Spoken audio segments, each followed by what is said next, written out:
sakit man jud para sa kuwang mga alaga. Kalula jud ako man jud. So what's up mga pare, namin karon diri sa patrol sa Patrol X. So ato mi karon mga pare sa atong amuang gitabangan nga 102 years old nga lola diri sa Mankilam, Tagum City. Nga wala makadawat ba sa iyahang centenarian cash gift. Unya kay mi panaw na lang siya ato nakalabay nga adlaw mga pare. Ug may atong sutaon dito ato ang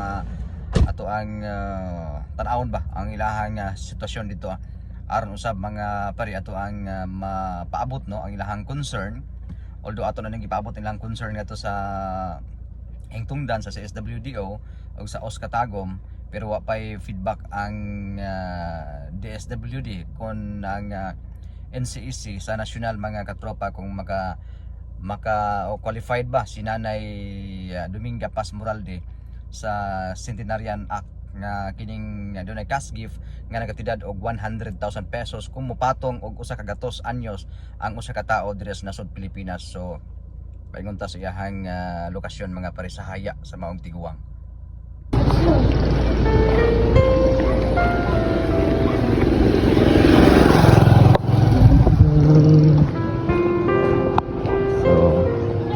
Yan dito mga pare sa lokasyon no atong namatay nga lola si Nanay Moralde. Jay Moralde. Wala. Hindi pinasa sa Okay.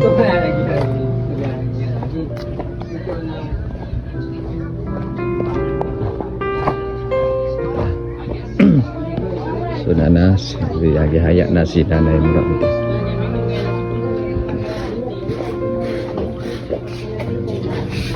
Good morning.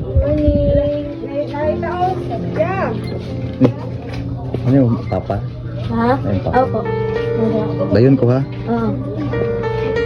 Kasi mo ban dito sa Akuan, sa city karon. Ayun na, hindi si Nanay.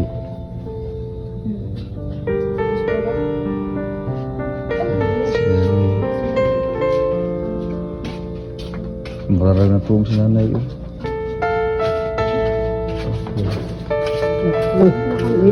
Sige na kung balik-balikan akong tawag ang OSCA o ang CSWDO atong adlaw ba. Balik. May lagi yung taog. Kini naabot naman sila ang kuan. Naabot naman sila hagid ang kuan. Mayroong taog ka ng